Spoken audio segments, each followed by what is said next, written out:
that is not good news, is it? I mean, Jesus could have chosen any number of ways to talk to us and tell us what, to communicate to us as disciples, as his followers, and whatever he would have chosen would tell us something about his expectations for us and what following him is going to do to us in following. And each one that he would choose would tell us something. So if following him was about right knowledge, about knowing a certain number of facts, Jesus could have given us a lecture, a well-reasoned position paper, a PowerPoint. That would tell us something, right? It would tell us that following him is about knowing the right stuff. Or if following Jesus was about the right actions with the right equipment at the right time, it could have been a recipe book. Here are the things that you need when life goes like this. Gather these things together, follow these steps, and the magic happens. Or, if following Jesus was about behavior, he could have given us a checklist. Okay, don't hit my brother on Tuesday, check. Don't run over the dog on Wednesday, check. Don't yell at people on the highway. Oh, no, let's leave that one aside. So Jesus could have chosen any number of ways to talk to us, and instead, he chose parables. Now, that's not good news, is it? Because parables, I heard described this week as narrative time bombs. They are stories that get inside us and lay bare for us the automatic ways we see the world, the ways that we've been taught and we don't even think about how the world works and how we expect things to happen and how we see ourselves. And what Jesus does is he takes these stories, these parables, and the Greek word really means to set alongside or to cast alongside, and he takes ordinary life and then he tells a story that sits right next to it, and that story is told from God's point of view. And it tells us about how God sees the world and about how God sees us and about God's priorities and dreams. And then he just leaves it there. And every single time with this narrative time bomb, that comparison, ordinary life doesn't fare very well, does it? And the fact that Jesus is using these parables means following him is going to challenge all the unspoken things, all the ways we're used to seeing the world, even though we don't even realize we're doing it. But that following Jesus is going to reshape everything. Narrative time bombs, they'll come back and get you when we cast them alongside. So Jesus could have picked a whole bunch of different ways, but he picked a parable. Now that's not good news, is it? Take the parables we've got today. So the first one, he says, how should we describe the kingdom of God? It is as if a gardener went out, took all her seed, and dumped it on the ground and walked away. Now, usually gardeners, I do that, but you're not supposed to do that, right? I remember I took a trip once to the John Deere factory in the Quad Cities. Has anybody else ever been there? Yeah, it's fascinating, right? I was completely blown away by how much technology goes into farming these days. But I remember particularly the planter, because there is so much to planting corn than I knew, me who would dump it all on the ground and walk away. But if you're going to be a farmer these days, you have to side the soil just so, give it a little squirt of quick grow stuff. You have to suck up the kernel and drop it in there in just the right way. Oh, and by the way, it has to be a right way. I didn't know there's an up and a down on a seed, but it turns out there is. And then you close it just so and tamp it, and then another little squirt of things, and then you water it, and all of this to make it grow so the yield is best. It is complicated.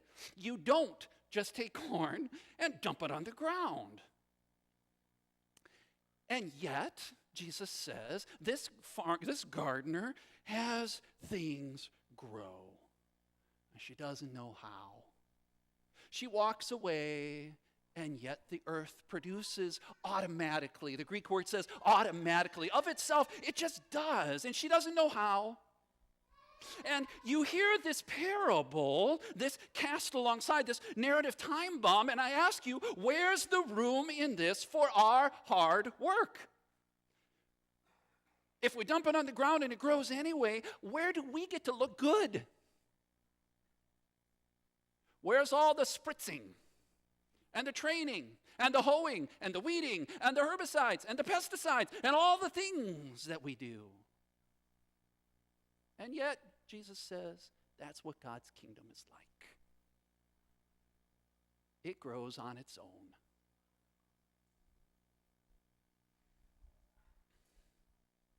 Or take that second one, the mustard seed. Right? He says, how shall we describe God's reign and God's realm and God's love and God's kingdom? It's like the mustard seed. Seriously, Jesus? Mustard? Mustard's a weed. It's one of those that no sane farmer or gardener plants on purpose. It's like mint or creeping myrtle. It's the kind of thing that when it gets in the soil and there in your garden, you're in trouble because it keeps on going. It's like the trumpet vine that's currently trying to take over my backyard. It encroaches. It comes back. It grows and it expands. And it's not even a very pretty weed. It grows, about 8 feet tall, somewhere between 6 and 10 feet tall. But there's no stately, the trunk that looks good. It's just lots of little ones and these really thick branches and lots of leaves and it just kind of makes a mess, and it keeps growing into all those spots behind our walls where things are in straight lines. But mustard tends to creep in. And does it really have to be mustard, Jesus? But Jesus says yes. That's what the kingdom of God is like. It's like a weed that keeps encroaching, moving in closer to all those spots where we've got everything prepared and in straight lines and huddled behind our walls, and we can keep things under control in this little patch of dirt.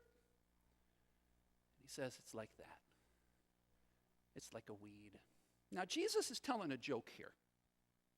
And I don't have proof for this, but I am convinced that when Jesus first told this parable, one of the disciples, I suspect it was Peter, shot milk out of his nose.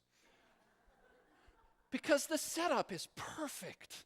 And the punchline is great. Did you catch it? He says, the kingdom of God is like a mustard seed, which is, one of the smallest. It's actually not the smallest, but it's one of those tiny little seeds. And you plant it in the ground, and it grows to be this marvelous, magnificent, terrific shrub.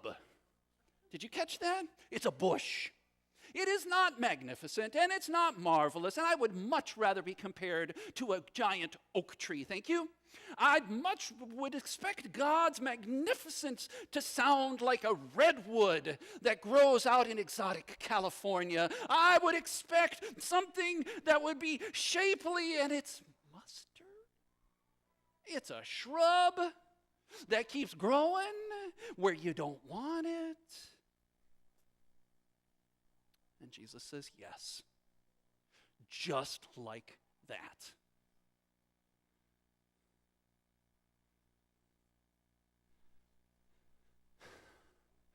But then again, maybe we shouldn't be surprised that Jesus would pick a weed, right?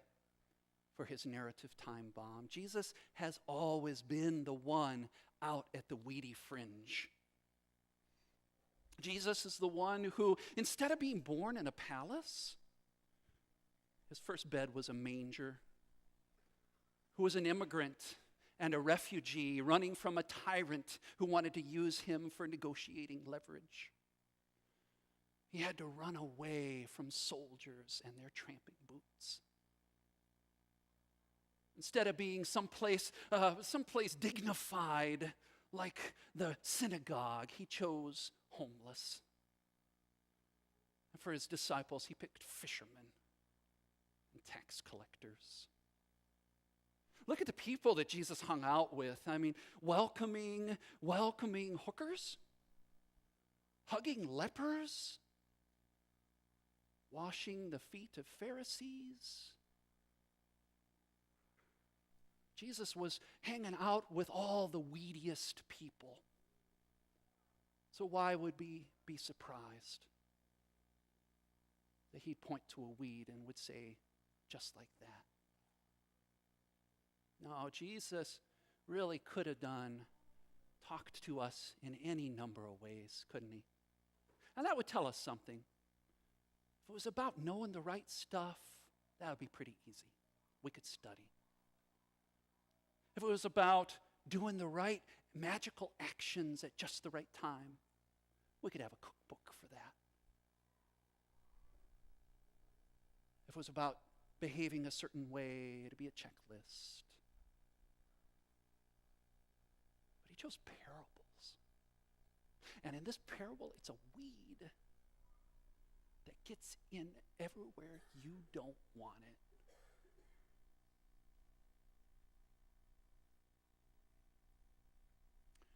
So, here we are. And it leaves us with an invitation, a question for us. That this week together can look at our own weedy fringes. The weedy bits of life where we're a little more honest. Out where our heartbreak is. Out where our fears run just a little more true. Those weedy bits where our reactions to people whose experience are really hard for us to imagine. Out there where those are a little more honest, whether we want to name them or not. Out in those weedy fringes where we don't Instagram it, but it's a lot more true of who we are. To take a look out there this week. Your true life and your true self, and ask, so what new life is springing up there? What new creation? What new hope is taking root out there in the weeds of where we are truly ourselves? What new opportunity to serve others is twining its way like one of those creeping weeds in our lives? How are we being changed by hope? Paul put it this way. He said, wherever Christ is, new creation. So out there in the weeds, what is that new life, new hope? What is going to gather into your life? The bountiful diversity of joy, songbirds and nests, all of the beautiful creation that God intends for us, community. What's that new hope that's taking root in your life? And how shall we tend that together?